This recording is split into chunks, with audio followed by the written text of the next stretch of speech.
إنه استمع نفر من الجن فقالوا إنا سمعنا قرآنا عجبا يهدي إلى الرشد فآمنا به ولن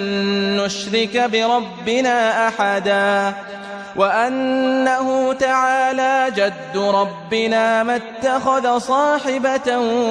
ولا ولدا وأنه كان يقول سفيهنا على الله شططا